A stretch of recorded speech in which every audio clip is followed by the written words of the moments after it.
seen such desolation. I think we drove for a mile and there wasn't a building hardly standing. Nobody knew what was going on. They called the situation fluid, but fluid means that nobody knew anything. It was different. If I had done something else, I don't know what I would have done. We're talking today with Simeon Switzer of Grand Rapids, Michigan, and the interviewer is James Smither of the Grand Valley State University Veterans History Project.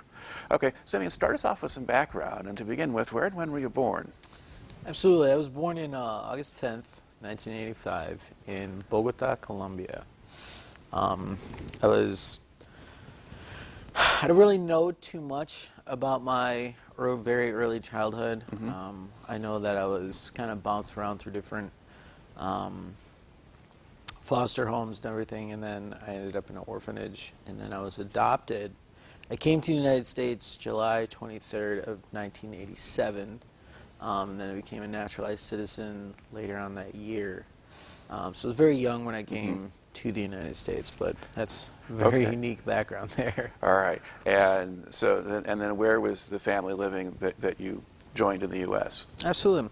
I was adopted by Rick and Jan Switzer, and they were living right in Jenison. So I grew up a little bit in Jenison and then moved to Grandville, and then parents are still there right now. Okay. So. And what was your family doing for a living while you were growing up? My father's a physician. My mother was a social worker.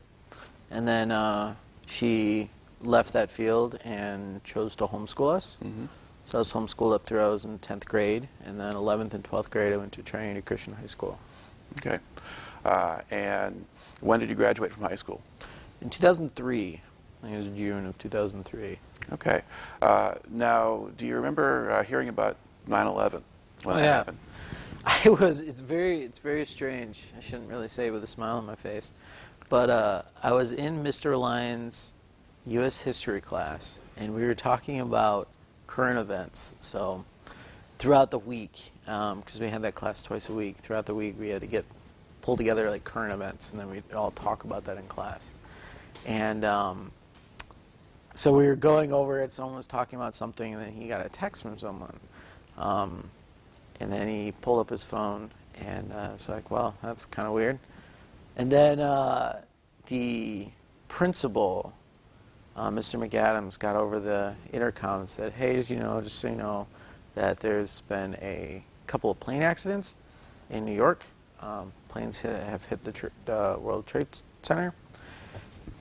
And then after that, there was, I don't know if the plane crashing in Pennsylvania or the Pentagon was next, but classes were canceled, and then everyone was pushed into the auditorium where we had a couple of big television screens, and then we just started watching it, streaming on news. And then I do remember that I had a soccer game that day. I was supposed to start that week, but ended up not happening. So yeah, that was I'll never forget that day.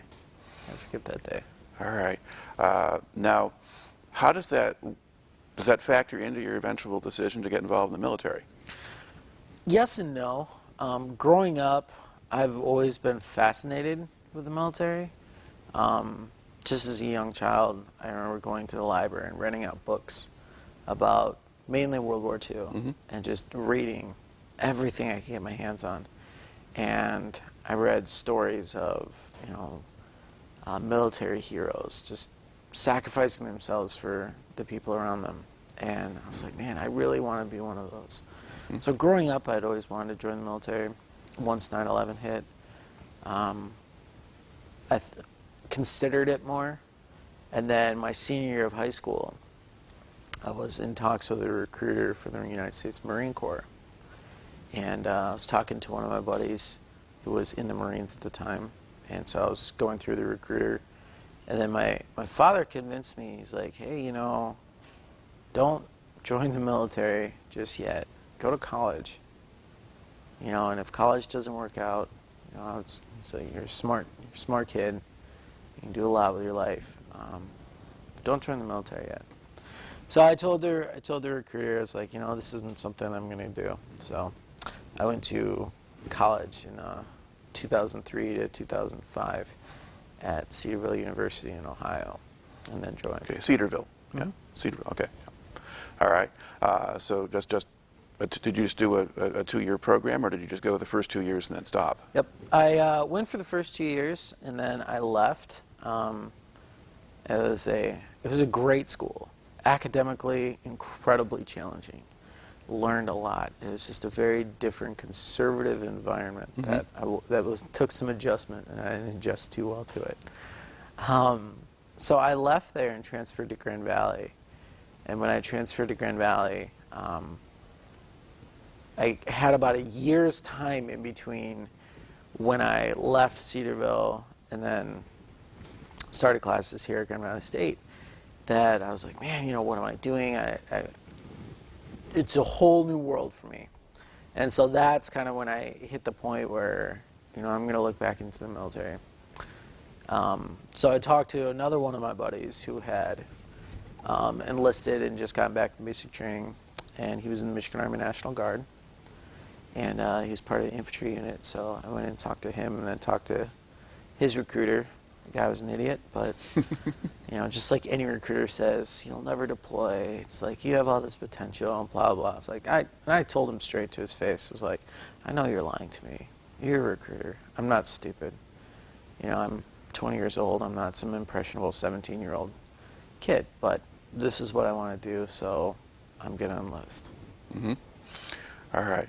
Because this is 2005 or 2006 that you're doing 2006. This? Okay. Yeah, so you're right when things are pretty hot in Iraq at that point. Yes. And we've been sending plenty of Guard and Reserve units over. Oh, yeah. Guard and Reserve really started flooding the country in 2007. Mm-hmm.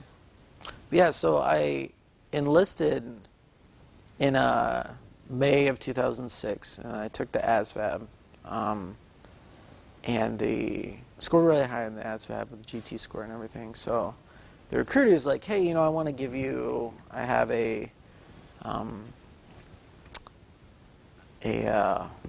blanking on it, military intelligence position. Mm-hmm. There's like 2 in the state. He's like, I really want to give you this military intelligence position. I'm like, no, I'm good. He's like, well, what would you want to be? And I was like, well, I'm going to choose the infantry. And he's like, you have to score like a 37 on your ASVAB to get into the infantry. Why do you want to choose the infantry? And I was like, joining the military is something I've always wanted to do. I've never really had the opportunity to push myself and really, truly challenge myself. So if I'm going to join, I'm going to join the most difficult MLS that there is. All right. Now, just for the benefit of an outside audience, you're referring to an ASVAB. So first of all, what is that? The ASVAB is basically the standard military aptitude test. So it's very similar to like the ACT or the SAT, just a lot easier. Basically, it just kind of goes through the different subjects, kind of see where you are based on standardized intelligence testing. And then you also take a bunch of, when it comes to your GT, the general test skills, they look at whether like you should be a mechanic, or how much you know about medicine, how much you know about technology, how much you know about intelligence, all that kind of stuff, to kind of figure out where you would be best suited. So if you really wanted to be a mechanic, but your aptitude on the test says that you would be the worst mechanic in the world, then they say, you don't qualify for mechanic school, but you scored really high in the medical field, so why don't you look at like a combat medic, something like that. Now you talk about having a 37. Is that a relatively low score? Yes. Okay. Yeah. It's the scoring is 0 to 99. Okay. So, yeah, a 37 is basically you write your name correct, and then you get a high five. Right. Now, sort of traditional way of putting people into the infantry, I suppose. Yes. All right. Yeah. But actually, I've talked to quite a few people who sort of, that was what they wanted, regardless of whatever else might have been offered and so forth, and motivation a lot like yours at that point. Okay. So you go through all of this. You're joining the Guard, which is different from going in full-time at this point. But you do get sent off to basic training, though, right? Yes. Okay. So where did you do that? I went to, I was at what was called a quick ship. So I enlisted in May, and I wanted the earliest ship date possible. But I had to wait until after July 9th, because that's when my brother was getting married. So apparently I had to be around there for my brother's wedding. Yeah. So kind of strange how that works. No, it was great. It was a great wedding. So he gets married July 9th, and then I want to say it was July 12th that I shipped to Atlanta, Georgia. And I flew into Atlanta, and then from there I took a bus to Fort Benning, Georgia. So I was part of 30th AG down there for about 2 weeks, and then I jumped straight into, let's see, what was that? Bravo Company, 1st the 150th Infantry Training Regiment. Right. Okay. Now, what did that basic training then consist of? What do they start you off with, and what things do you do? Yeah, it was for me, it was a very, very difficult transition. I came from, for starters, I was incredibly out of shape. I was probably the second, on the first PT test, the physical training test we took, I came in second to last with the company. It's incredibly embarrassing. And of course the drill sergeants were like, oh, we got this guy. We're gonna shape him into something, or we're just gonna beat him until he leaves. So for me, it was a very difficult transition, both physically and then mentally. Looking at military training, the whole purpose of it is to break you down, to get you to stop thinking of yourself as an individual, but thinking of yourself as a key component to a team. And it was difficult for me to make that transition, just because I've always been somewhat independent. I've always been told, you know, you're pretty stubborn, you don't really like authority, and yet you join the military. It's strange. But it was a great learning experience. I mean, you do everything from just the basic shooting weapons and land navigation and that kind of stuff. And then we did heavy weapons training and a lot of infantry tactics. Just as the war was going on, I'll never forget, it was probably 90-something degrees, super hot and humid. We were just exhausted, sweating like crazy. And one of the drill sergeants yelled at us. They're like, hey, 5 troops were just killed in Ramadi, Iraq. And here's the current temperature in Ramadi is, I don't know, 100-something degrees. It's like, you think you're hot now, you think you're tired now, just wait till you get out and then you ship out overseas. So it was one of those things that kind of put it into perspective that what we're going through right now really isn't going to compare to what most of us will face. Being in infantry, that's one of the highest deployed MOS, military occupation specialties, in the United States military. So the fact that if you were infantry and you didn't deploy, it's probably because there was something wrong with you. Even National Guard units. You know, I was National Guard. I trained with guys that were going into active duty. There was in my entire company, there was about 60 of us that were National Guard. The rest were active duty infantry. So they were going off to their infantry battalions while we were headed home to our National Guard companies. Yeah. Now, does that create any kind of special dynamic there in the group? I mean, were the Guard guys treated in any way differently from the regulars? Not really, because at that point, we're all on the same level. Once you get into deployments and then being a veteran, that does play into it, seeing that, oh, well, I was active duty, well, you were National Guard, whatever. But at that point, they can talk about, oh, well, you know, I'm active duty. It's like, well, when it really comes down to it, you and I have had the exact same amount of time of military service. So whether or not you leave here and go to an active duty unit, or whether or not you leave here and go to a military police unit, it doesn't matter. You're not better than me, I'm not better than you. Because right now we are on the same level. Once we graduate, though, I'm going home. Pretty excited about that. And then I'll be going to Iraq as well. But I'm going home. You're going to go home for like a week, and then you have to report to your unit. That, you know, kind of stinks for you. Okay. So at that time, no. I mean, they tried. The drill sergeants knew about it. We had 2 drill sergeants that were Army Reserve. But the drill sergeants, you know, like to pick on the National Guard guys. But the soldiers tried that, and then when it really came down to it, you know, the drill sergeants would step in, or other soldiers would step in and be like, dude, shut your mouth. You're not any better than he is, and he is not any better than you because he's active duty and you're National Guard.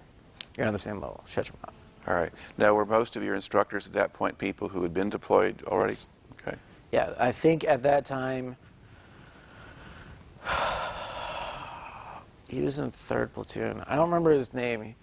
He was a short staff sergeant, and he had these huge teeth that stuck out. He was the only, I want to say it started like SM, like Smithers or Smoln or something. He was the only guy that had never deployed. And it was interesting because when it comes to the military, deployments are really the key. When you find out, it's like, oh, you're in the military, oh, that's cool, you know, what'd you do, blah, blah, blah, awesome. Have you deployed? No. Okay, carry on, great talking to you.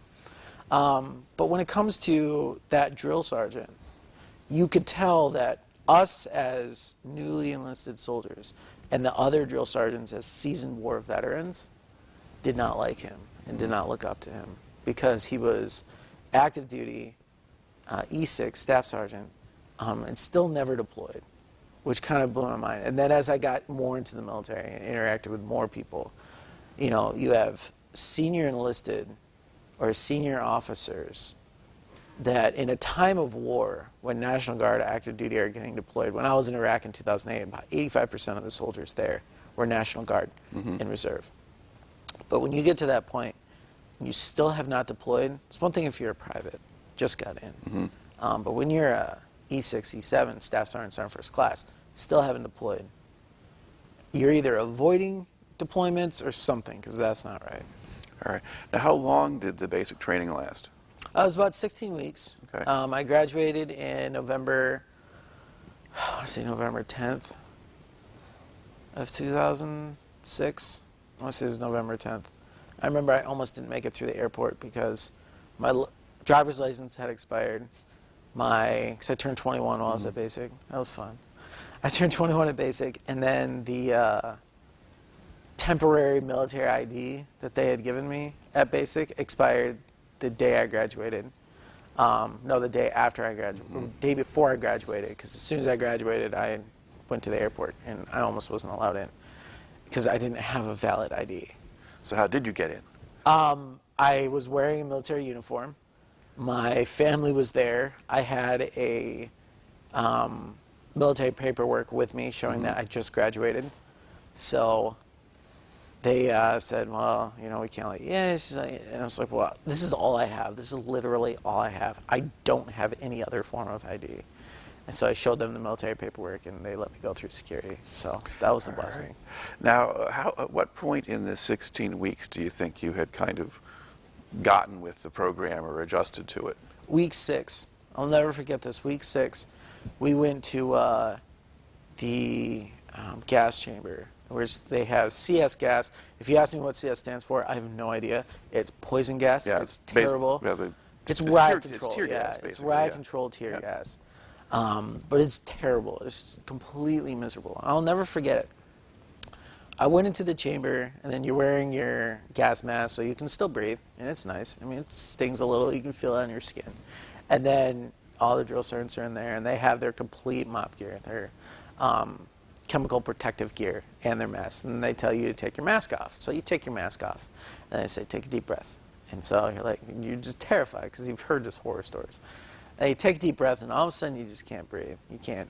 You want to throw up, you can't throw up. It's completely screws you up.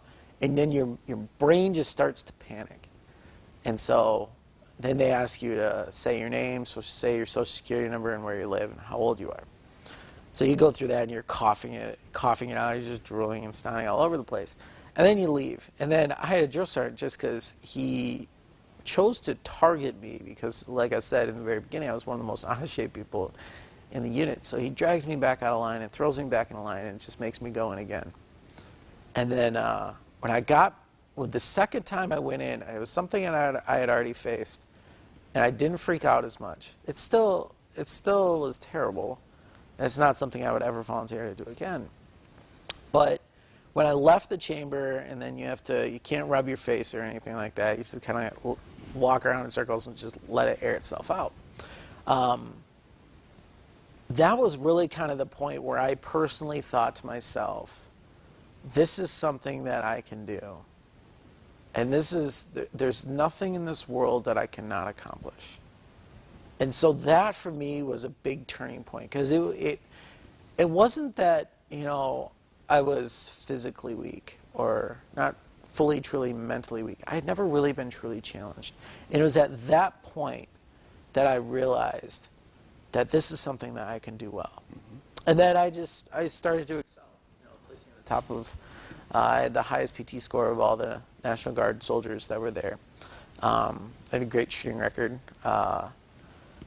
When it came to leading different missions out in the field, I was tasked to do that just because I got into a new mindset, a new mentality. All right. Okay, so now you have gotten through all of that. In November, you go home. Now, do you have any idea, when you might deploy or anything like that?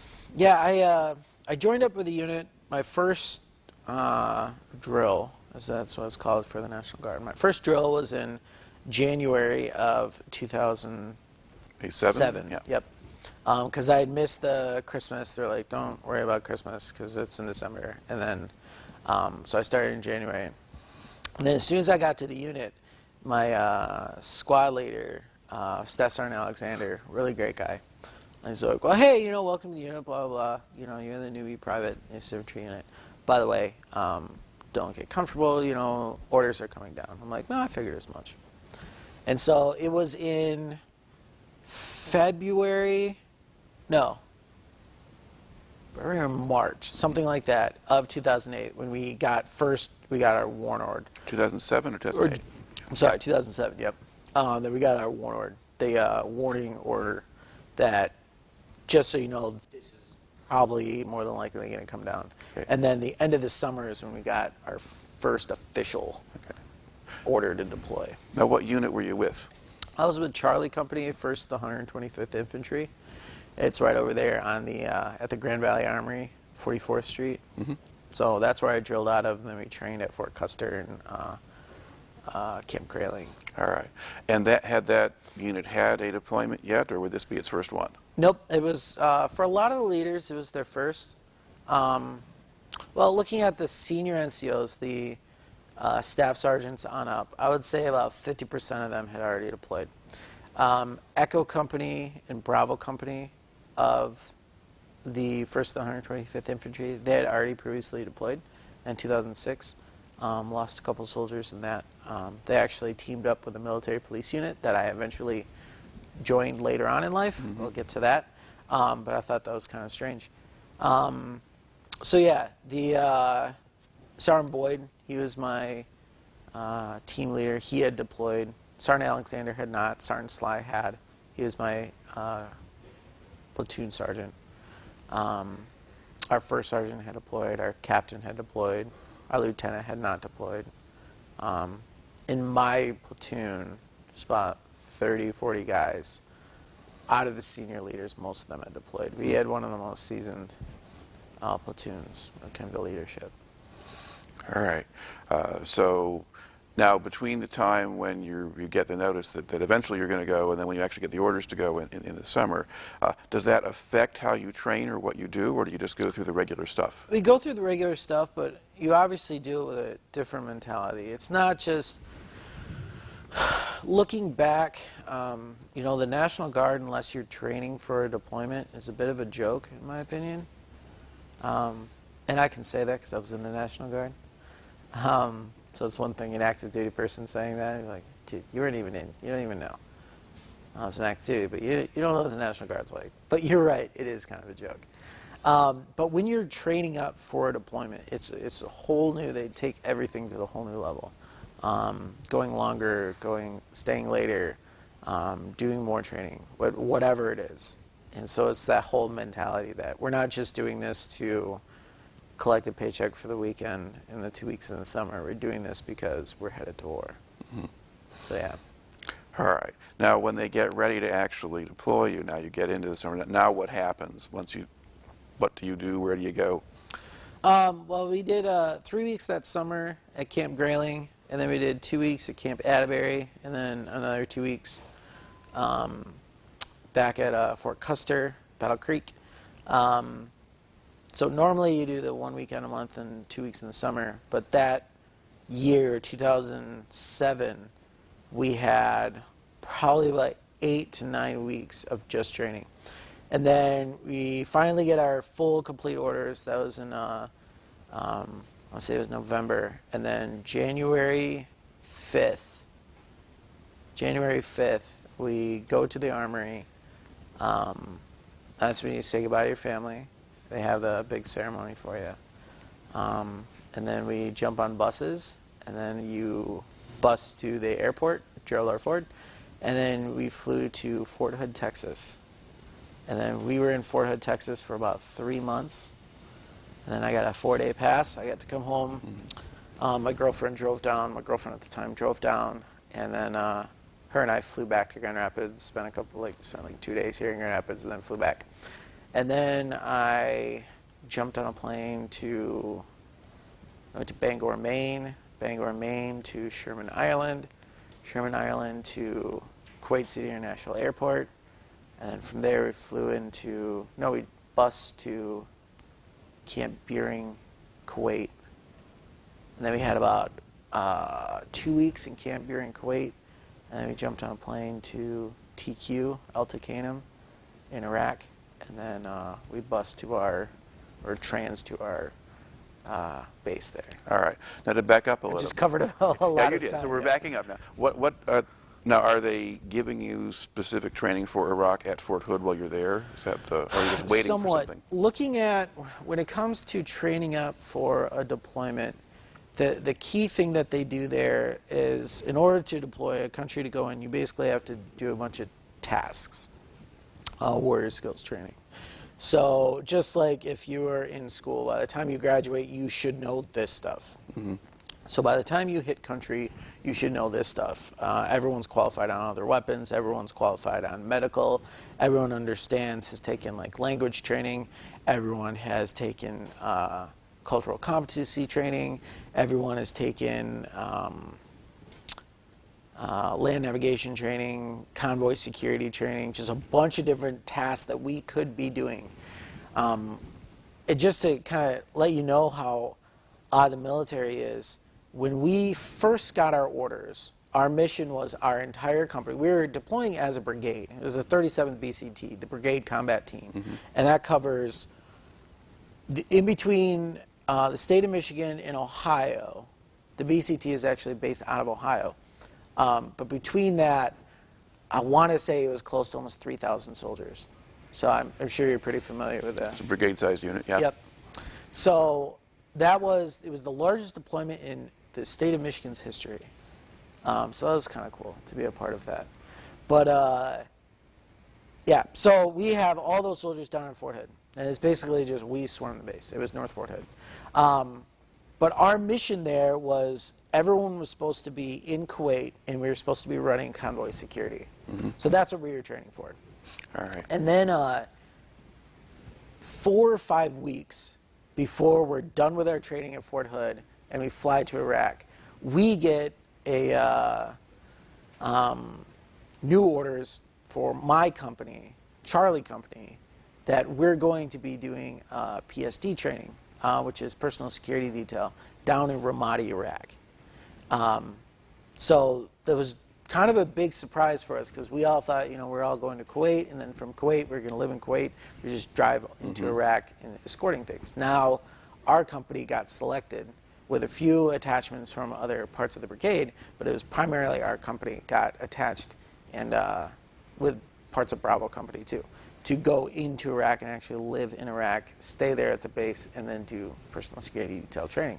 So then that kind of changed everything, which is really interesting to see the orders come down from up top, and then the type of training that we do now just completely changed. So it was pretty interesting. Okay. Now you talked about language training. Are they trying to teach you Arabic or a little bit of Arabic? We learned a little bit of Arabic. It was basically enough to keep yourself out of trouble. What is your name? Put down your weapon. Raise your hands. Turn around. Show me your identification. Where are you going? Be quiet. Leave the area. Go away. Stop. Don't shoot. I will kill you. So those are the basic. There's 44, I want to say. It's 44 different phrases. I don't remember any of them. Just basic greetings, too. All right. And did you ever wind up using them? I did. While I was in Iraq, my squad leader, with the language classes that we took, I picked up very quickly. And then while I was in Iraq, I constantly read those and studied those and then learned those and then learned some other things. So while I was in Iraq, I was usually the person that was manning the checkpoints, just because I could pronounce it well, I could interact with the people well, they could understand what I was saying, and I could understand just the basic things that they were saying. So yeah, it was actually pretty valuable. I used it a lot. Okay. And then you had something called cultural competency training. Now, what was that? Cultural competency training was looking at the Arabic culture. Obviously, the Arabic culture is very different from the American culture. The whole Middle Eastern culture is very different from the American culture. Just kind of giving us a basic insight on, what is the common cultural practices? How do they eat? How do they live? It's just like you never give someone a thumbs up. That means screw you. Different things that, when you point, pointing with a finger is very disrespectful. You always point with the whole hand.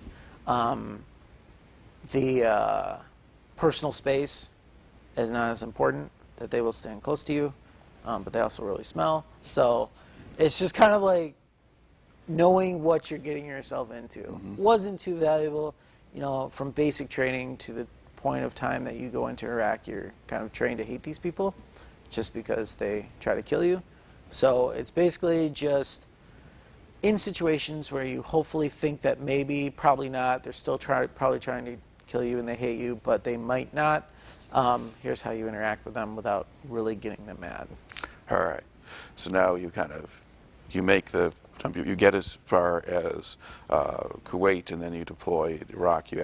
Now, do you remember, I guess, when you actually get out to Kuwait and you're preparing to go into Iraq, what do you remember about that phase? It was the best training I ever had. Like we were in Kuwait for about 2 weeks, and the training that we had there was better than the entire 3 months that we had at Fort Hood. Just because at Fort Hood, everything was run so specific. You had to do things exactly this way. And it was very interesting. While we were at Fort Hood, some of the trainers that graded us had never deployed. And that infuriated us.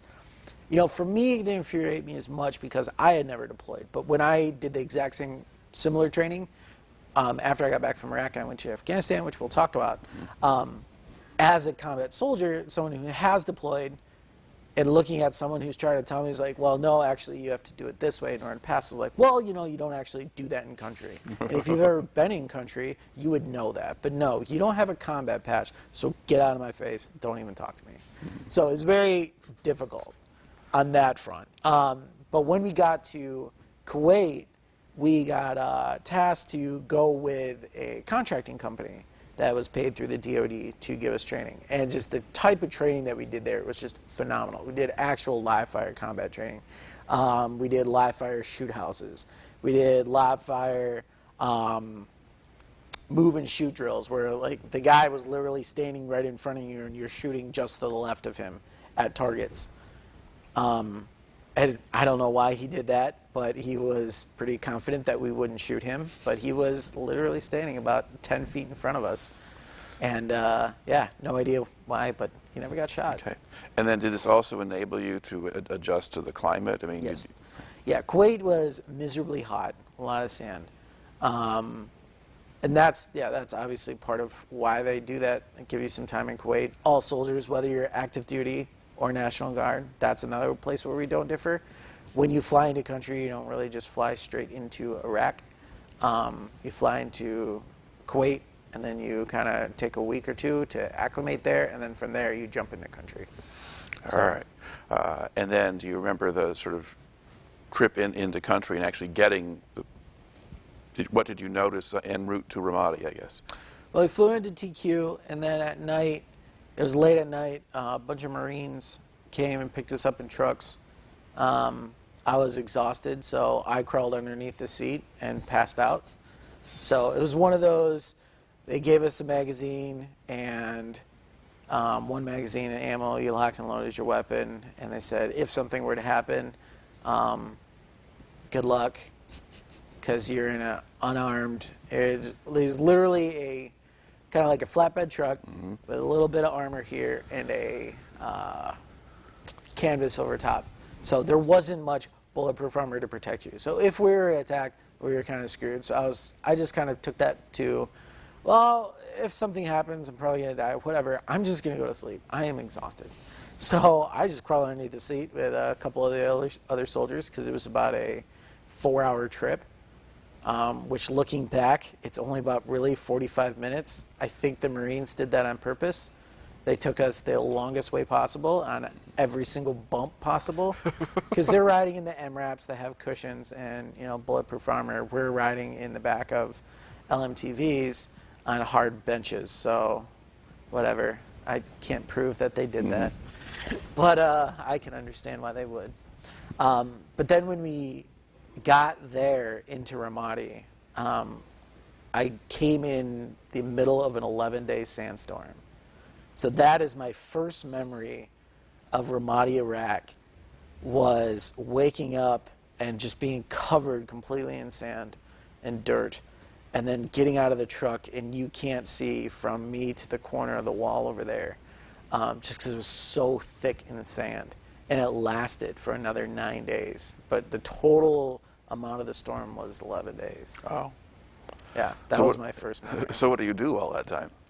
As soon as we get in, we had to find, where we were going to live. Apparently, the Marines that own the base, because Ramadi is the Anbar province was Marine held, just like the Helmand province is Marine held in Afghanistan.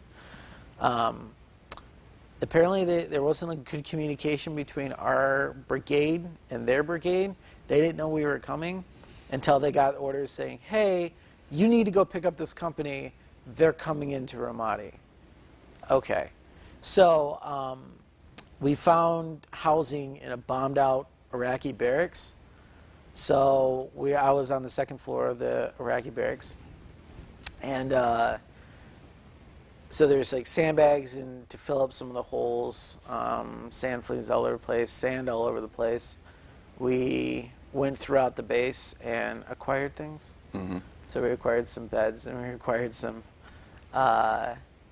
mattresses and cots, whatever we could find. Because it's basically, we were told, this is where you're going to live for we don't know how long. Apparently they're going to build us contained housing units for our company, but we're not sure when that's going to be done, so get comfortable. So late at night, we would just go on raids, and we would just not take stuff, but take stuff. That was throughout the base, just to kind of make our living situation a little bit better. That's one thing the military has always taught me. Not necessarily that stealing is good, but a lot of times you enter into a situation, whether it's in the business world or education world or anywhere, that you don't have the necessary supplies to complete the mission, but you have to adapt and overcome. Obviously, in the military, it works to just go into some place and take something. In the civilian world, it does not. I'm not advocating for stealing. I do not steal in the civilian world. But you have to be able to think outside of the box. I have to be able to look at this project that got assigned to me at work and saying, I don't have all the resources. How can I adapt to my environment and overcome this obstacle? So, but yeah, that was my first time into it. Well, scrounging is a well-established military tradition. So. Absolutely, absolutely. Right. It's not really stealing; it's just taking back what was once yours. Or you're moving what's held by one part of the government to another part. So it's all still federal assets. property. Yeah. Yes. There you go. Okay. So initially, you're just trying to get settled in and outlast a sandstorm. Once the weather improves, do you start going out and doing things, or what happens? Well, because like I said, they weren't completely aware that we were going in there, so they didn't know what they were going to have us do. So for the first month, us lower enlisted soldiers were stuck on towers. So we were pushed into towers that protected the bases, or protected the base. And we were also linked up with, we were taking over for a Marine unit, so we trained with them. So it was basically 10 to 12 hours a day, sitting in a tower, staring out the window, trying not to go crazy. And then we got word that we were being, my platoon was being transitioned over to work with Bravo Company to work on PSD. Whereas like our entire company, which is 4 platoons, 1st, 2nd, 3rd, and then headquarters platoon were, plus the headquarters leadership, were there in Ramadi, Charlie Company. But one of our platoons, first platoon, that was my platoon, got transitioned over to work with Bravo Company on PSD. So we got subbed out of working on towers, and then we started working with the Marines, the 3rd Marine Division, or no, 1-9, first Marine 9th Regiment or something. For your 1st Battalion, 9th Marine Regiment, 3rd Marine Division, probably. Yeah, that works. Yeah. So, yeah, you obviously... Military historian, got to be good for something. That is true. I don't know much about the structure about the Marine Corps. So, but yeah, we worked with them, and then we got transitioned over to do PSD with them. So PSD, after we were done with towers, was basically going into the city, and we escorted NATO representatives, we escorted business people, we escorted electricians, infrastructure, educators. I went to the University of Ramadi, went to the different business schools, several different spots throughout the entire city. It was our job to put them in our trucks, transport them to the spot, and then pull security while they met with either the village leaders or other contractors or other military units, then also do presence patrols throughout the city. Now, so at this point, basically, was the situation pretty quiet? The area was secure. What impression did you have, just sort of physically, of the city itself? And what did it look like compared to, say, an American? Oh, it was a complete dump. You could definitely tell that that area had been ravaged by war. You know, I'd seen documentaries of bombed out buildings, and I'd seen different things. Obviously, the first place I lived in was a bombed out Iraqi barracks.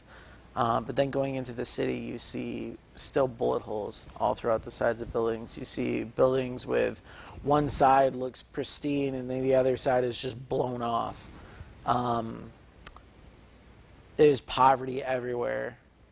There's military troops everywhere. There's Iraqi army, Iraqi police everywhere. You can definitely see it. You can definitely see it there. All right. Now, how long were you doing this personal security work? I did that for basically after the first month. I was in country for about 9 months total, so about 8 months I did personal security detail. Okay. And are there particular things that kind of stand out in your memory about that duty, or things that happened while you were there? It was a pretty calm deployment.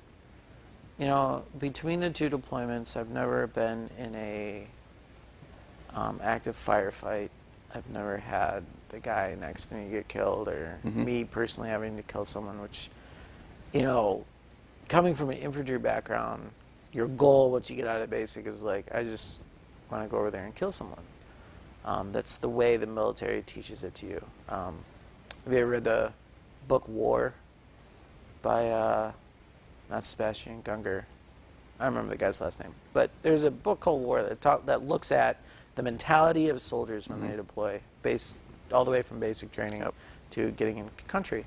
And it's very true. Like, we're conditioned at the outset of our initial military training that you go over there to kill people. That is what you do. And so when you're there, initially you have this thirst for, I want to get into a firefight. I want to get into an opportunity where I can kill someone. And then halfway through, mainly it was because my roommate, Specialist Zane Yandel, he was on a convoy from Ramadi to TQ. And then I had heard over the radio, someone had come in who had heard over the radio, and then I went, listen, that there was an IED attack on that same route. And he was supposed to be back in about 2 hours. He ended up not getting back for like another 3.5 hours. But you have no comms with him. So at that point, we had no comms with that squad while they were out. So you don't know. So at that point, your mind just kind of goes to the worst case scenarios, like, wow, I wonder if his truck got hit. I wonder if he's the one that they're talking about. You know, it's basically that every thought that goes through your head is every single thought that an American parent goes through when they watch the news and, you know, 5 coalition forces were killed in a bombing in Ramadi, Iraq. Well, my son's in Iraq. I haven't heard from him in a couple days. You know, what if that's him? I had that with my buddy Scott. He was deployed to Kabul, Afghanistan, and I'm not going to go into details, very specific details about what he did, or very few people knew, and I was one of them that knew it. Those very specific details were also in a newscast that I ran on the BBC. And that sucked. I was sitting in class when I got notification on my phone that the BBC had said that.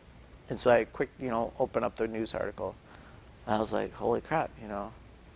And so I shot him a Facebook message like, hey man, you know, just hope you're doing well. Haven't talked to you in a while. Then he responded 3 days later. And he's like, I'm good, don't worry.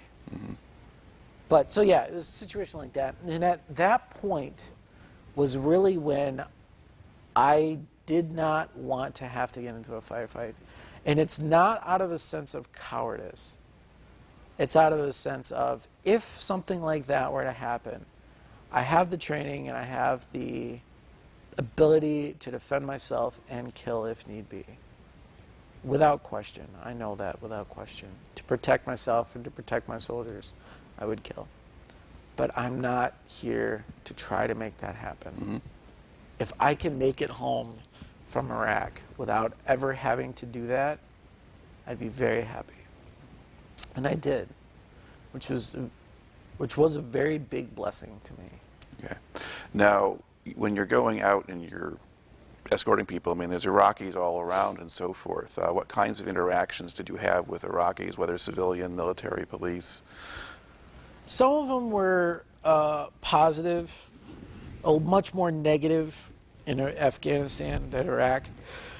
But we interacted with, I'll never forget one lady at a business center through an interpreter. She told us, thank you so much for what you do here, the freedom that you have given our people. She said that in front of the mayor of Ramadi, just as he was getting indicted for stealing hundreds of thousands of American dollars that we delivered to him. My unit literally gave over $120,000 worth of cash to the leadership in Ramadi. And then 2 weeks later, we found out about 10% of that actually went to the people. I'll never forget it. They were in large black duffel bags. It was something straight from a movie. I swear to you, we took them out of our truck. They were in the back of my truck. Took them out of our truck, and then brought them to this guy, put them in the back of his truck. And then it was a big like ceremony or whatever, but it was his officials and our officials, and we're like, here you go, you know, this is for your country, this is for your city. And then you find out 2 weeks later that about 10% of that actually went to the people, and the rest of it went into his bank account. That's what's wrong with Iraq. That's what's wrong with Afghanistan. But that's neither here nor there. Those leadership, so I guess in answer to your question, the leaders of the city loved us because of what we gave them. They love America because of the money, billions of dollars being poured into rebuilding their country for something that they could do for themselves. Because they're lazy and they just, whatever.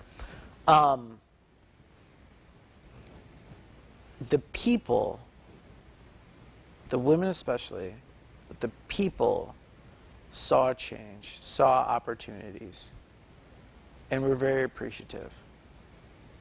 Because they knew of corruption. I talked to a business leader and he spoke very, very good English. We were pulling security for a meeting that was at the Ramadi Business District. And he was talking about the levels of corruption that were in the city. But that in the end, things are better now than they were. The level of corruption is still there. It always will be. It's one of the most corrupt countries in the world. But there's a difference. It's more peaceful, that there's less fear. There's more opportunity. There's more opportunity for the young. There's more opportunity for the women. There's opportunity. So there was a lot. I had quite a few positive interactions with the Iraqi people. They didn't walk around with hate in their eyes. Afghanistan was a completely different animal, but we'll get to that. Okay, so the Iraqi deployment there, that's about 9 months, things. Was the situation at the end of the tour in Ramadi about the same as it was when you got there? Yeah. Okay. Yeah, there wasn't a lot of action in Ramadi while we were there. There was a couple IED attacks, but nothing big. It wasn't a constant as it was in Afghanistan. But yeah, it was. And while you're there, I mean, how much contact do you have with people at home or the outside world? I mean, you're talking about having cell phones and all this kind of stuff. I mean, how much connection was there? Yeah, in Iraq, I never had a cell phone. Okay. I had heard about this cell phone phenomena. I was like, wait, what? People have cell phones? It's like, I can get a cell phone? It's like, where do you get that? Oh, well, you have to go to like TQ or one of the other bases, or you have to talk to one of the locals and have them buy you one. I was like, oh, no. I used the email a lot. We had a email building, a computer building that had like 10 computers, I want to say it was, and then you go there. It was called Spaware. I just remember that. It was through the MWR funds, Morale, Wellness, and Recreation funds, through the DoD.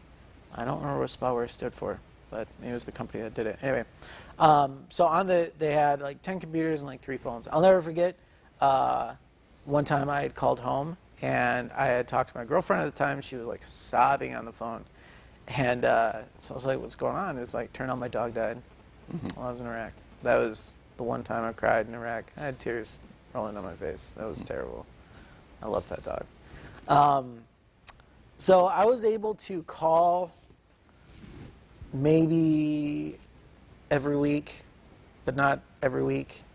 My main goal was you don't want to create habits that, even if you have the time, if you have the resources to call every day, do not do that. Email every day, do not do that. Update Facebook, whatever, do not do that. Because creating those habits reinforces that you're okay when you're at home, or to those people that are at home. But then if those habits are broken, then it's terrible for them. So I would try to talk to my girlfriend at the time or my family, maybe every week. Sometimes I'd skip a week just to kind of keep things. But I wrote letters a lot. I wrote about a letter a day while I was over there. So that was pretty interesting, and I got a lot of mail coming in. That was a big morale booster when you come back and you find a stack of letters sitting on your bed. All right. Now, I take it the base itself was fairly well appointed. I mean, if you've got a computer room and things like that, what else did they have for you there that made life better? Huge gym. They had just rebuilt a whole new gym system there. They had a small, we call it the Haji Mart. They had it's got a picture of a rectangle, and on one side was a green bean coffee. It's kind of like Starbucks coffee, but it's the military coffee. It's green bean coffee. Love that place. Green bean coffee, and then a place where you can buy like jewelry, Iraqi jewelry, and then Iraqi rugs. And then they had a smoothie shop, and then another shop of some sort here. That was kind of like where everyone went to hang out. They had 2 different chow halls. One was nicer than the other. The other one was way the other side of base. To give you a perspective, is 5.4 miles all the way around the base. That's how big it was. I did that because we tracked it. And I was part of a group that we used to go running like a couple times a week, and we'd run around the fence line. So you have like the road that goes all the way around the base, and then a big berm, and then on top of the berm is this big fence, and that overlooks the city. So every once in a while we'd go up there and we'd just stand there, and it's just amazing overlooking the city, especially as it started to get colder and the sandstorms died down. It was beautiful. It was very, very peaceful. Being in the middle of the desert and staring up at the sky. I've never seen so many stars in my life. Greatest experiences, worst experiences. But there was quite a bit of resources available for us there. A little church there was cool. A small PX, a post exchange, where you could like buy your food and sugars and energy drinks because you live on energy drinks and tobacco. Yeah. Okay. All right. So now you get done with the 9 months. So when do you get back to the States then? I flew in December 23rd of 2008. So it was 2 days before Christmas. That was pretty awesome. My family came in. We got back to, I think we flew into Fort Hood, Texas. I think we demobbed at Fort Hood, Texas. And did they make you stay there for a while before Yep, you go? we were there for like 5 days. And the main goal of that was to take care of paperwork, any other medical problems, kind of do that whole reacclimate you to society. And we did a lot of that while we were in country. We had platoon level training where it's just like, hey, I know you're about to go home. Don't beat your wife. Your kids may not know you. It's kind of funny, but it's really sad too, because I mean, it happens. Things are going to be different, and you think that you know how things are going to be. You really think that, yeah, my family hasn't seen me in a while, or I can't imagine. I can't speak for those who are married or have kids. That's one reason I got out. I want to eventually have a wife and kids, and I can't do this to my family. One of my buddies, Nathan Johnson, he has 4 kids, and he's been there for the birth of one of them. 3 kids, he was deployed while his kids were born.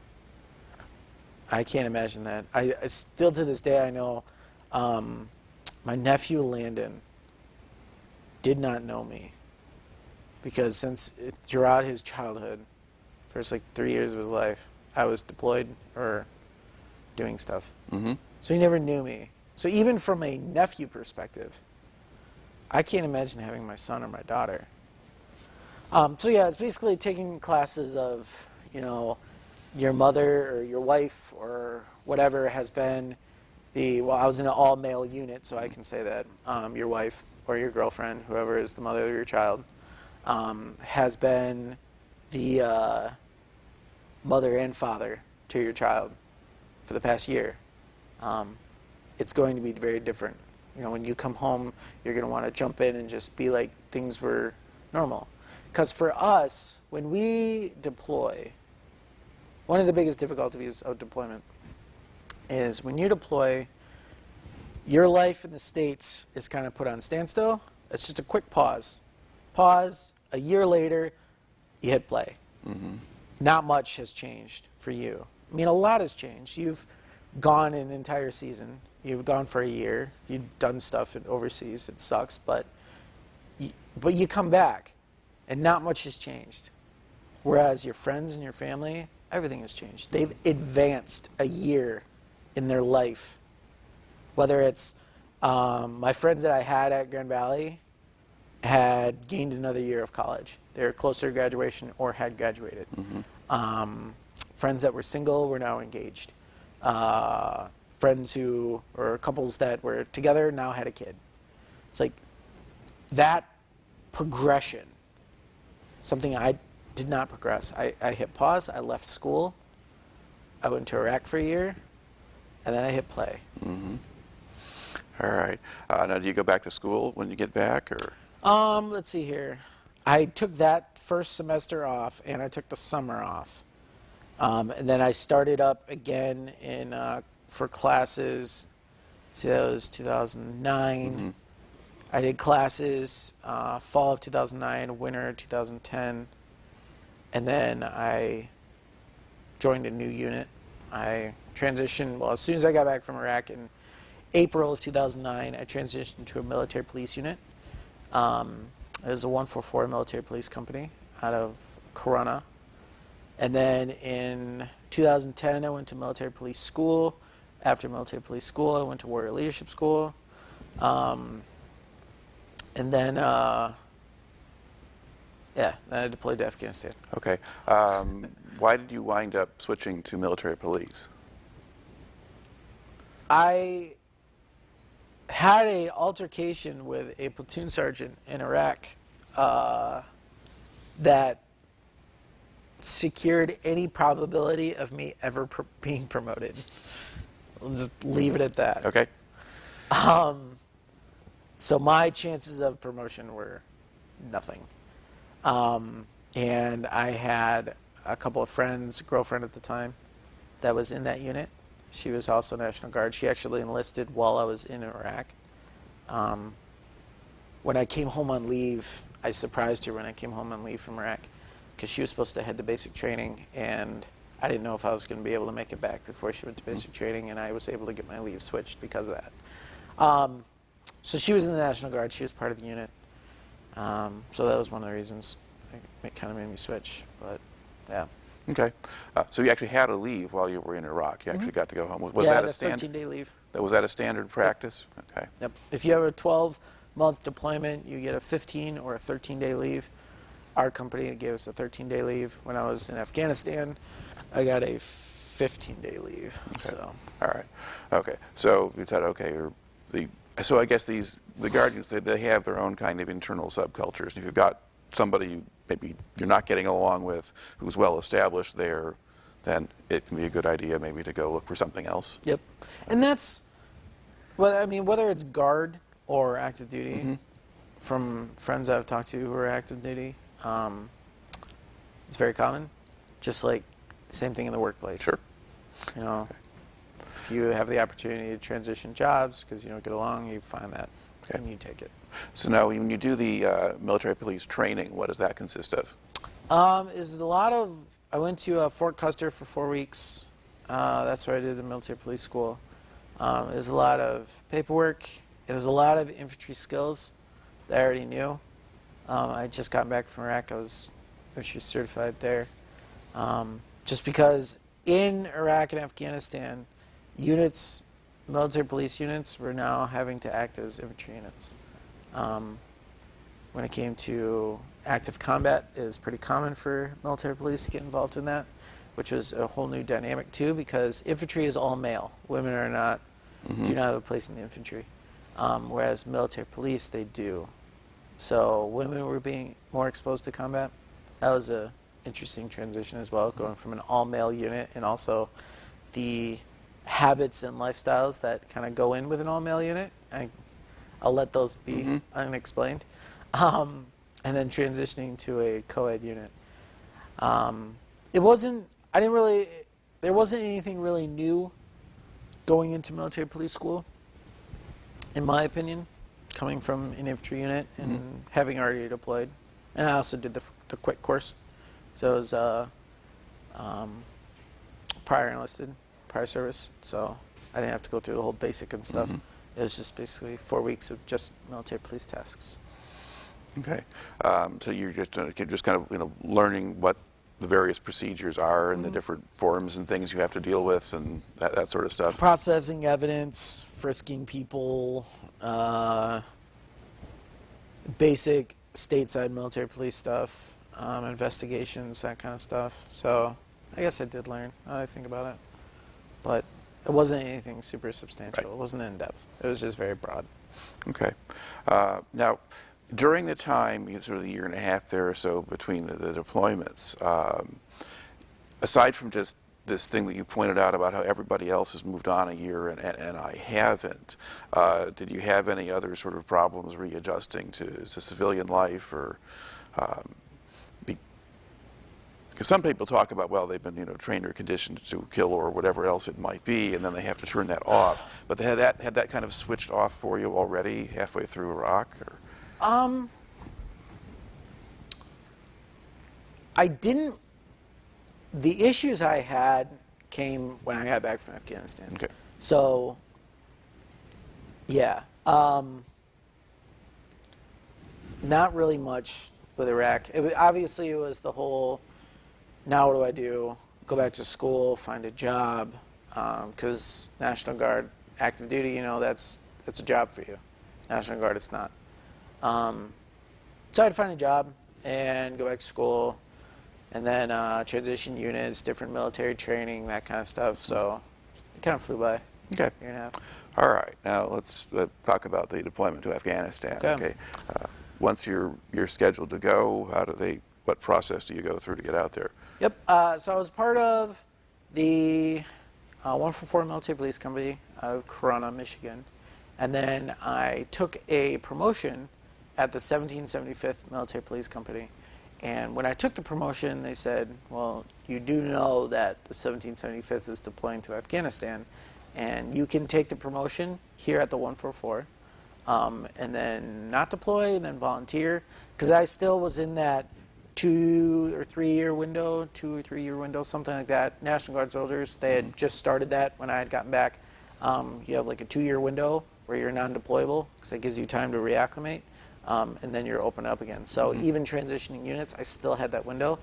And if I were to take this promotion at this unit that was slotted to go, I foregoed that. Like, I threw that off to the side. I was like, absolutely, sounds good. I was itching to go. And that's actually another thing that's pretty common, because one nice thing about deployments kind of delays your life. It delays you from being able to, or having to make those life decisions of, what am I doing with my life? What am I doing with my career? So I was like, I'm not ready to grow up. I just want to be a Toys R Us kid in Afghanistan. So I took promotion at 1775th, and then as soon as I took the promotion, we got the warno again saying, hey, we probably are going to end up going to Afghanistan. And then we got orders that, hey, we are going to Afghanistan. So the 1775th, that was really a unit that was kind of a hodgepodge of a bunch of different military police units all throughout the state. It had kind of gotten broken up and then reassembled. So there were people from the 46th, the 144, the 1776, 1775th. There's a lot of combat experience as well. So that kind of set us up well, and especially in our platoon. Our platoon sergeant had been deployed. All of our squad leaders had been deployed. Probably about, out of my squad, 1, 2, 3, out of 4 team leaders, 3 of us had been deployed, 1 had not. So yeah, there was a lot of experience in our platoon specifically. So we got the final word to go. We left January 27th of 2011. So we did the train ups. We went to Camp Grandville for a couple weeks, and then did training here and there, very similar to Iraq, just checking off those lists. And then in January 27th, we left. I left out of Pontiac. Yeah, I left out of Pontiac. And then, because I went to the 144, and then they bused me from Lansing to Pontiac. And then we left from Pontiac, and then flew out of Detroit Airport, and then we flew to Fort Bliss, Texas. We were in Fort Bliss, Texas for about a month. It wasn't very long. It was like 3 or 4 weeks.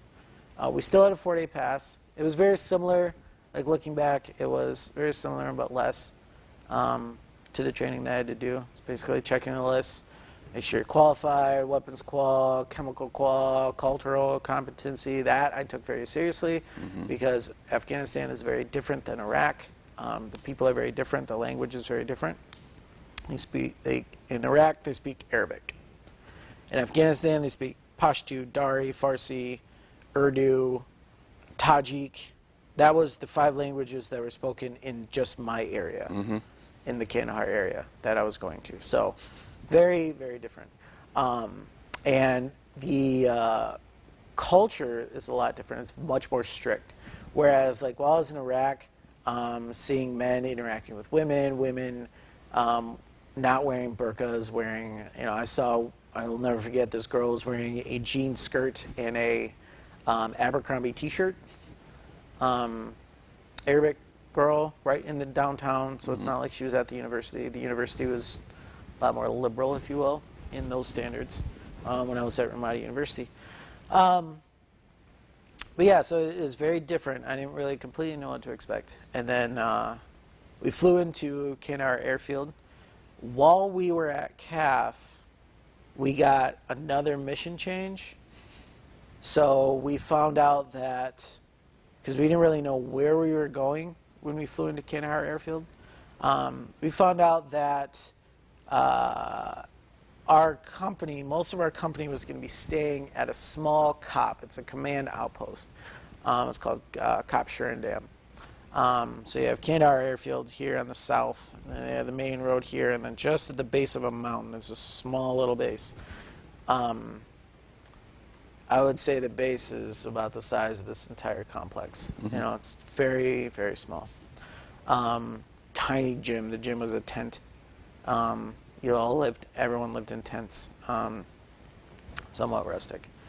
So we found out that we were doing that, and our company was being split apart.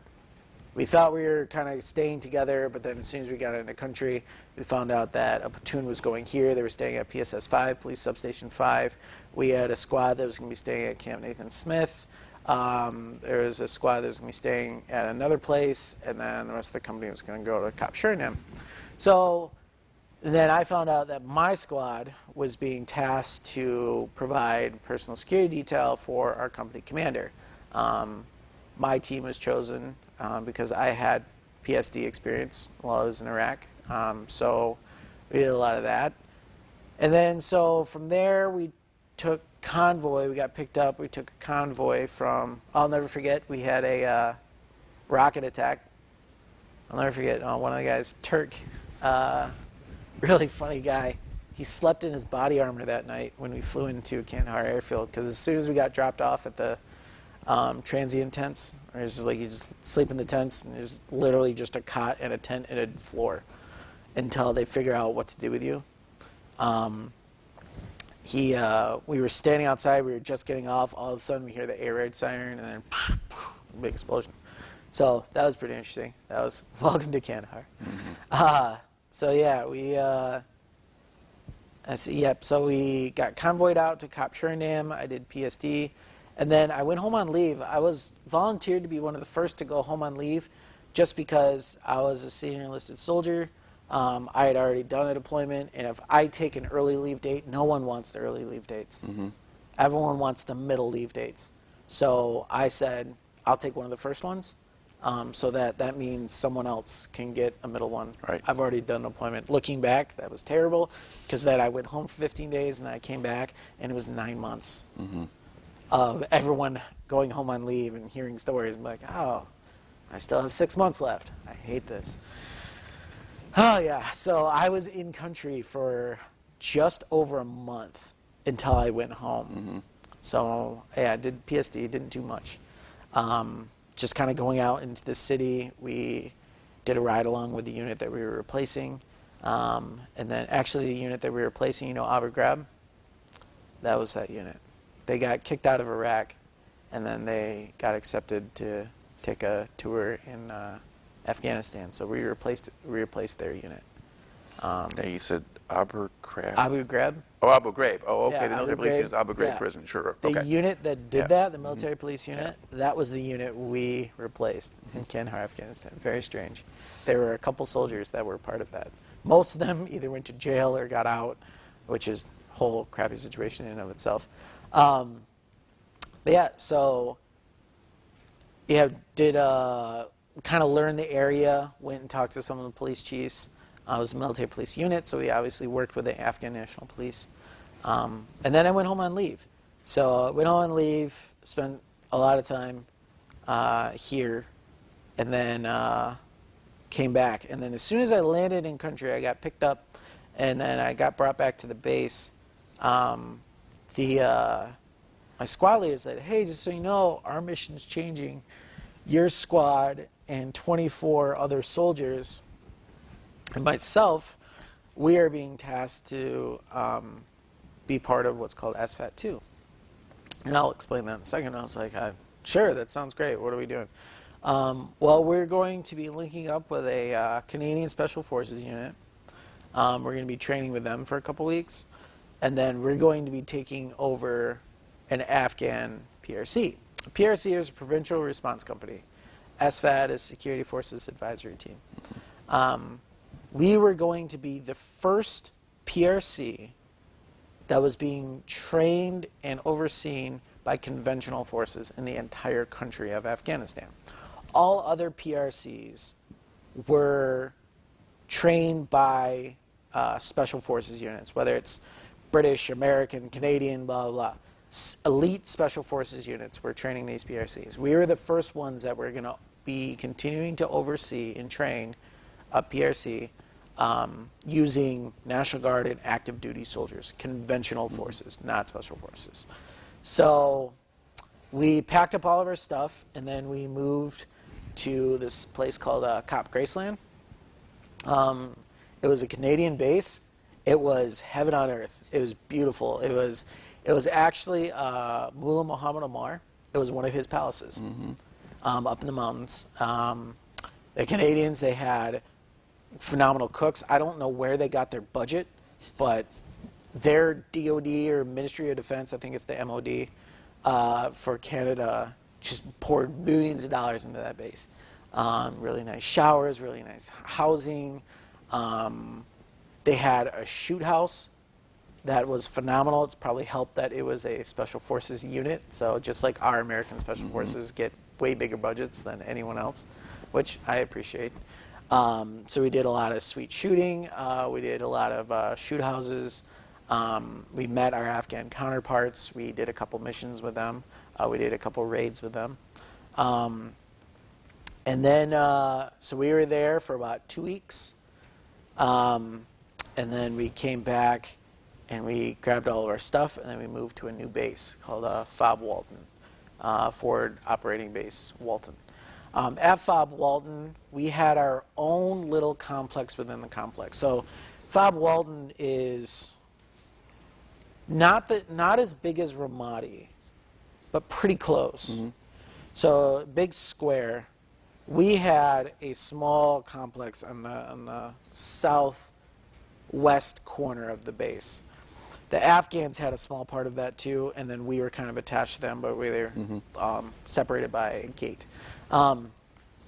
Looking at that, with our own little base, we had a lieutenant colonel who's special forces. A lot of the rules that the rest of the active duty units had to follow, wearing covers everywhere we go, wearing uniforms everywhere we go, all this stuff. We got to park our trucks right in our own area where they had to park their trucks way out there. They'd have to walk a mile to their base or to their trucks, grab their gear, bring the trucks there, or cart all their crap out there, whatever. A lot of the rules that they had to follow, we did not have to follow, which made us feel pretty awesome. So, I mean, we could go, we had our own gym. They didn't have their own gym. We had our own MWR building. Very interesting. But mainly because of what we had to do. We'd get up at, like for example, Sergeant Hill, he's my squad leader. He'd come into my room at like 3 in the morning saying, hey, we got a mission. So I'd wake up and I would run over to my soldiers' room. I'd bust in their door, turn on the light, be like, hey, we have a mission, get out to the trucks. And then literally within about 15 minutes max, everyone would be dressed, guns up, guns loaded, radios up, BFT up, mission set, and we'd be rolling out the gate doing a raid. So we had, we did a bunch of different drills of, we'd wake up all the soldiers, and then we'd run over, wake up the Afghans. Our interpreter would stay over there and be like, hey, get them going, blah, blah, blah. And then we'd meet up. We'd say, this is the target, follow us, let's go. And then we'd link up and then roll out the gate. So I just covered a lot of time there. Yeah. So, yeah, go ahead. But okay, well, you're talking about them. So basically, part of what you're doing is you're conducting raids. Can you describe what those are for and how they play out? The whole purpose of the PRC, the Provincial Response Force, is whenever situations got too hot for the Afghan National Police, the regular Afghan National Police to handle, they would call us in. So it's basically, think of the PRC as a SWAT group. Special Weapons and Tactics that we have here in the States. So that was basically us. And so we trained them on more training on convoy security, on busing in buildings, on securing a scene, processing evidence, all this stuff. The type of training that they did was very basic, very basic. They barely knew how to hold a gun. How they ever got into the Afghan National Police is obviously shows the big problems that that terrible country has. But yeah, we brought them from the first grade level to like the 8th grade level in a span of 4 weeks. I'm very proud of what we did there, at least for them. So yeah, looking at raids, like waking up in the early morning, finding out it's like, hey, we have a target. Can't get into a lot of detail on how we knew about the targets, but we had a target. Jeff is living at this corner. So we go, and then we get dropped off a little south or east or north or west of them, and then we have several different teams. We have a team that raids the building. We have a team that holds the outside. We have a team that has extraction, like a lot of different stuff. So yeah, that was what we did. Now, in the parts where you're actually going in and you're going to arrest somebody or whatever else it is you're going to do the Afghans go in first? Do you go in first, or how does that work? Or you go together? You're going together. Who breaches, it depends on where it is. If it's a soft target, where it's just kind of a planned search, well, the Afghans will go first. Regardless, we go in together. We never did raids without our Afghan partners. Mainly is because we just had to drag them along just because we had to. I would prefer not to. But mainly because we had to, because that's how the MOI was written. But looking at the soft targets, they would be the ones that entered first. And then we would kind of walk them through. It's like, well, did you check in that corner? Well, why didn't you check in the corner? You got to check in the corner. Other times, it's just like, you just hang out with us just so we can say we had an Afghan face on what we were doing, and we're just going to do it. So, to answer your question. Yeah, and I mean, okay, so how long did you have this for the rest of your deployment, basically? Okay, and how long was that? So I was in country about 10 months, so about 9 months. Okay. 9 months of it was. And and how often would you have raids to conduct? It varied. It really did.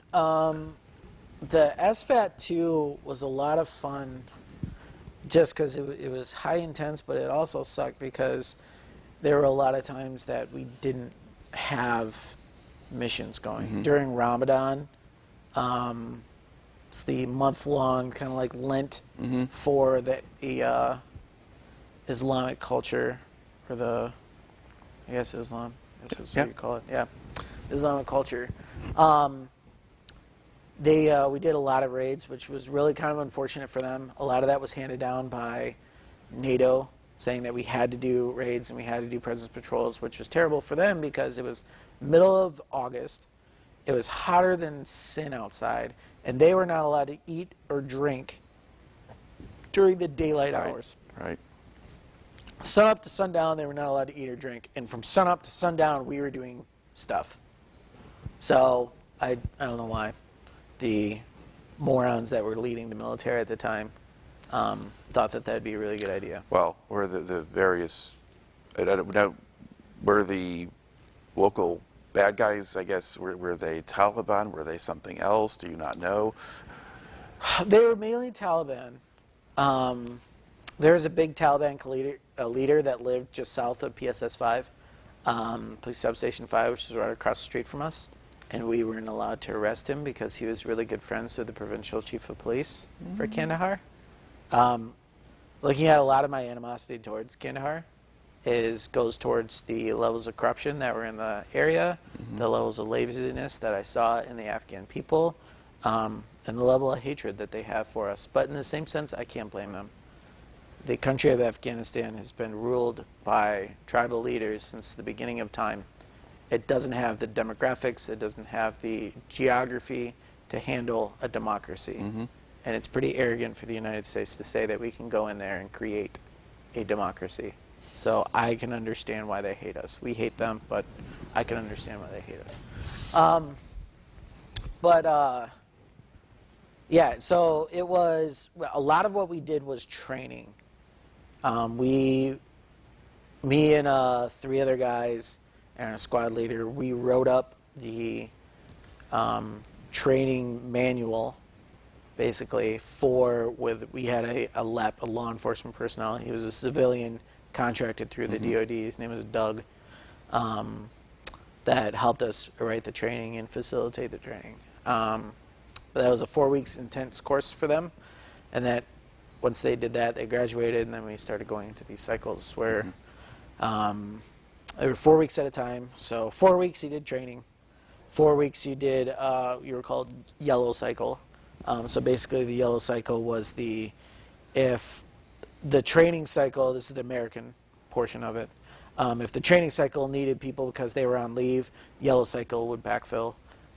If the green cycle was just the mission cycle. So if any mission came down, green team. They were the ones that, we already always knew which Afghans were green, which Americans were green.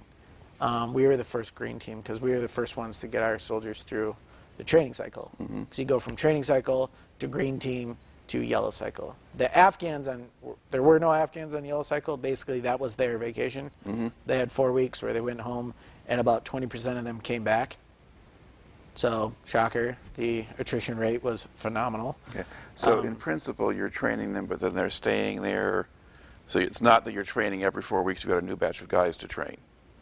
No, but it really kind of is. Because looking at, like I said, the 4 weeks that we had these, let's say we had total about 200 Afghans. Out of the 200 Afghans, by the end of the 9 months that we were there, probably of the original 200, maybe 100 are still there. Because you train like 40 guys, 40 Afghans, and then they go into green cycle. And then during green cycle, some of them may leave, or they'll jump on a vehicle and just leave. And then they're in yellow cycle, where us Americans, we're backfilling the training and we're backfilling the missions team. But then when you go back to the training cycle, you find out it's like, 40 people are gone, and we just got a new 60. So it is basically, you have to just train them again. Now, did you have a sense of the people you were training? Were they from that area, or did they bring them in from other places? Some were from the area, some were from surrounding areas, which made it very difficult too. Because in that area, we tried to split up the squads, the Afghan squads, based on you all spoke Pashto, you all spoke Urdu, you all spoke Farsi, you all spoke Tajik, because there's a lot of big language barrier. You'd be standing there talking to them through an interpreter, and the interpreter speaking Pashto, but 3 of the guys there speak Dari, and 2 of the guys speak Farsi, and then one dude speaks Urdu, and the other guy speaks Tajik. So I'm like, and one of our interpreters, he spoke Pashto, Urdu, Farsi, and Dari, and we had another guy that spoke 3 other ones with Tajik. So between that, we could always find someone that spoke one of the languages. Yeah,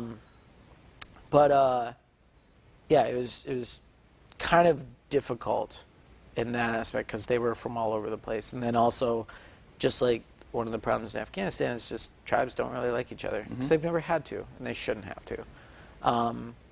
It's like, oh, well, you're from this province and this village, different from my village, so I don't want to be with you, so then we had to reform platoons, and then people would leave, so then we had to find new people. Yeah, it was difficult.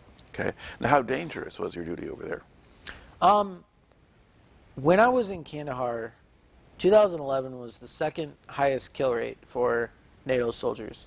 About 80% of those killed were in Kandahar, so there you go. It was a very common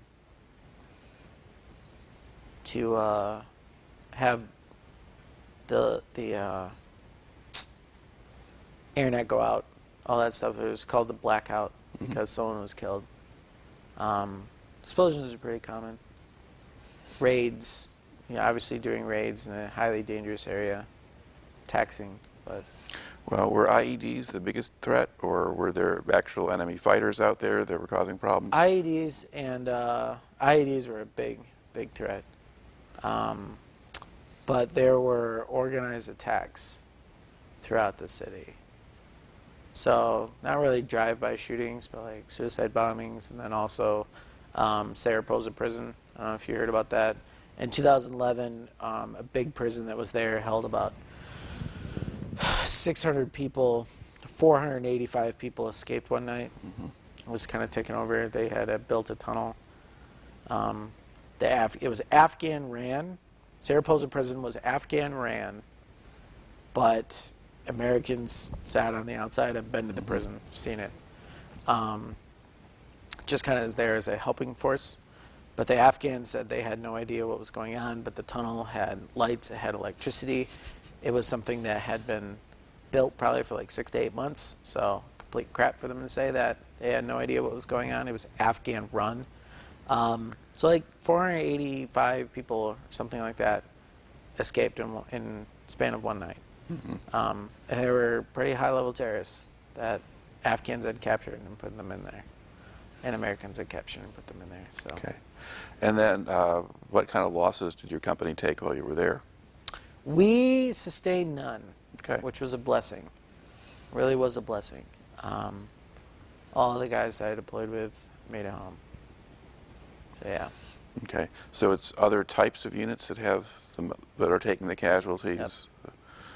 There's in Kandahar, there was a lot of units that lived in the city at different places because there was police substations, there was small bases, and there was, Kandahar is a very large city, and Kandahar Airfield is a very large base. Right. Now, was this the part of the period when the Americans NATO was trying to use sort of the surge strategy of putting people into the local communities, which exposes them to the enemy? It also, in principle, pushes them out.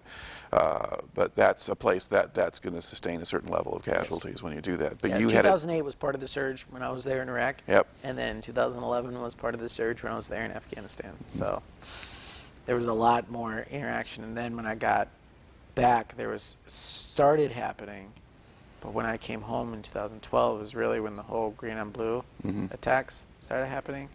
Afghans, good guys, were killing the American soldiers. Yeah. That had happened a couple of times while I was in country, but it happened a lot more often when I returned. All right. Now, the living conditions once you're on the base most of your time, and how do those compare with other ones that you'd had earlier? The living conditions that we had were pretty nice, and that was another reason why a lot of the people outside of our little complex hated us, because we had our own gym. Yeah, we had that's our right. own rooms. I had my own individual room. Part of it was because I was an NCO.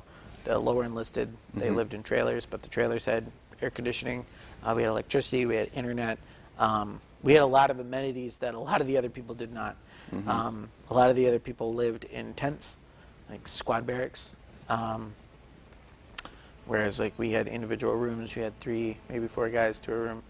All the leadership had our own rooms. So the living conditions was pretty nice. And I then don't know much to complain about that one. And you had kind of the same sort of internet, that kind of thing. Yes, that I actually had better. While I was in Iraq, I didn't have internet in my room, whereas in Afghanistan I did. Just where we were at, we were able to get that kind of stuff. So I was able to kind of talk to my family quite often, whether it be through Facebook or through Skype. I remember I called my girlfriend a lot through Skype, so it was pretty common that she would get a call through there, and Skype is super cheap. It was $10 for like 6 million minutes or whatever it is. So ridiculously cheap. So I use Skype a lot. I had a personal cell phone. I never used the cell phone to call home. That was mainly, the cell phone was cheap, and it was for me to communicate with my soldiers and me to communicate with my leadership, because we all had the Haji cell phones, so we could send texts or send calls. But trying to call home, for starters, is crazy expensive. And then also there was that 4 or 5 second delay. That's if you could get signal. So trying to have a conversation and then guessing when my mom is going to stop talking so I can start talking, so there's not that awkward 5 second delay. It's like, I think she's wrapping up the sentence now, so now I will begin to respond to what she's saying. So that it's a pretty smooth transition, but it was pretty difficult. But I never used that. I just basically used my computer to call family and friends and stuff back home. All right. Now, are there other things that kind of stand out in your memory about the time in Afghanistan that you haven't brought into the story here yet? For me, it was kind of a interesting turning point. Going into the deployment to Afghanistan, I had wanted to stay in. I had wanted to make the military career. And then while I was there, just learning more about the conflict in general, the war in Afghanistan, the people there, the military, where it was going. That was really when I decided this isn't something I'm going to continue when I go home. So for me, it was very different because when I was in Iraq, I knew I was going to go home and I knew I was going to deploy again, and I wasn't planning on getting out. So I didn't really have to worry about a future. Whereas when I was in Afghanistan, I knew this is great now, but eventually it's going to end, and then I'm going to have to figure out what I'm doing in my life. Okay, so you kind of come to that conclusion. All right, so now when do you get home again from that deployment? So we flew in February 3rd. We got back to Camp Atterbury, Indiana. I'm not sure the complete dates. It was sometime in January, early January. I know I spent Christmas in Kandahar, or at Fob Walden, because I won $270 playing poker that night. It's a good Christmas. New Year's Day I was there because I pulled guard duty for one of my soldiers so that they could chill and do, celebrate New Year's while I sat in the tower, because I didn't really care. I was getting out of the military. This is their first deployment, so it was my second. So we got to, we left Fob Walden, went back to Cop Shurendam. At Cop Shurendam is really where the whole company came back together. Because like I said in the very beginning, as soon as we got there, everyone got split off all over. Like this unit, or this squad fell under a complete different company. This squad fell under a complete different country. It might have been a British company that was running that, whatever. So we got back to Cop Shurendam. The whole company came back together. And then from there, we went to CAF, Kandahar Airfield, and then we flew to Manas, Kazakhstan. Spent 3 days there. It's freezing cold. It was negative 15 degrees when I flew out that day. Then went to Ramstein Air Force Base, and then Bangor, Maine, and then to Camp Atterbury. And then we bussed from Atterbury back to Grand Rapids, or back to Pontiac. We spent about 6 days at Camp Atterbury, just doing this very same thing. It was different, though. The military, especially the National Guard, like I said, I can't really speak much for active duty. The National Guard is really trying to do a better job of reacclimating soldiers to, here's the different services that are available. And let's make sure you registered VA healthcare because you're eligible for VA healthcare, all this different stuff. And then we got home February 3rd, and then I remember saw my family, and then I rode with my brother back to Grand Rapids, and then I just wanted to get away. I'd been smushed with everyone for so long, and I lived at my cousin's house for a week while he was in South Africa. So that was nice, just being by myself. And then I had to start my life. All right. Now, did you still have a continued commitment to the Guard, or were you out entirely? I was pretty much out, getting out. So February I got back. My enlistment was up. My 6-year enlistment was up May of 2012, because I enlisted May 5th of 2006, and I got out May 4th of 2012. So my commitment to the entire National Guard was done in May because I had chose not to re-enlist. So yeah. Okay. And then you said earlier that sort of the transition back from Afghanistan was harder than the one from Iraq. And was that in part because you were now out of the military? Yes. What it really comes down to it, I had some issues coming back, some emotional, I don't know if it's really considered PTS, but it was kind of stress-related issues. Afghanistan was a very high-stress environment for me. The biggest, as I said in the last time I was here, the biggest point was realizing to myself that, yeah, I've never been in a firefight, and yeah, I've never had to kill someone. But stress does different things to different people, and the worst thing I can do is just continue to ignore this and think that I can handle this on my own. And I have to go get some help for it. So I had some issues with my girlfriend and then my family, and it was really my girlfriend and my cousin were the biggest people to say, "Hey, dude, you've got to do something with this." I think a big part of it too was just, I'm out of the military. I'm not going to deploy. I have to get a degree. I have to figure out now what I'm doing in my life. So it was that stress as well, which is very common for whether it be active duty. This is something that, you know, I can compare myself with active duty and National Guard.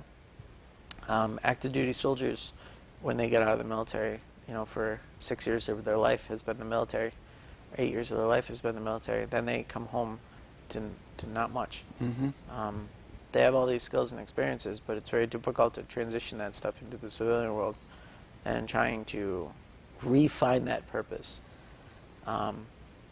So, yeah, that was really something that I kind of dealt with there. All right, and then now what are you doing?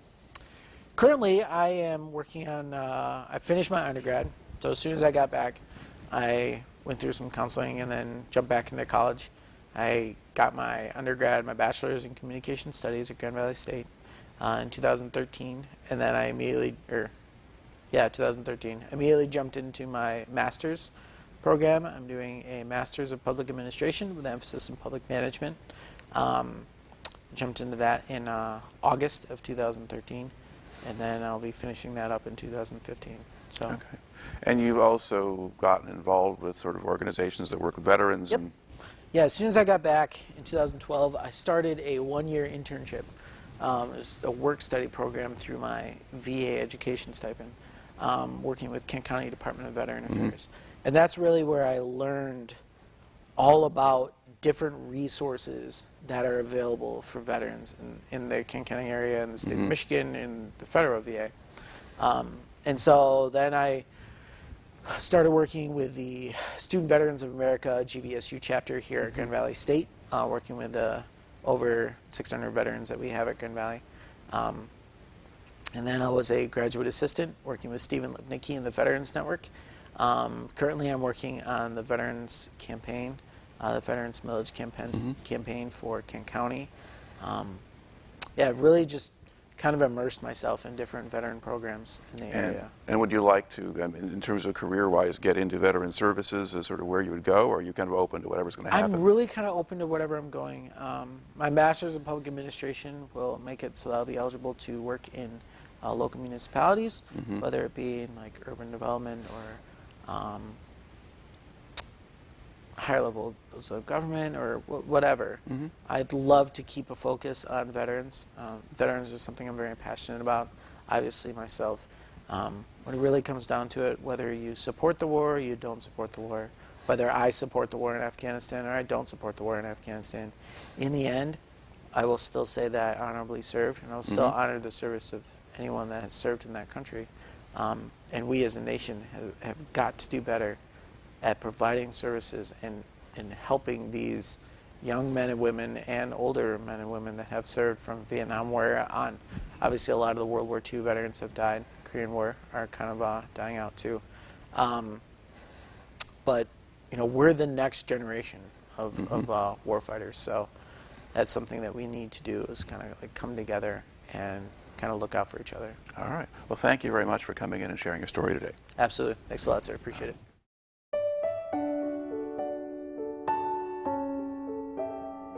I never seen such desolation.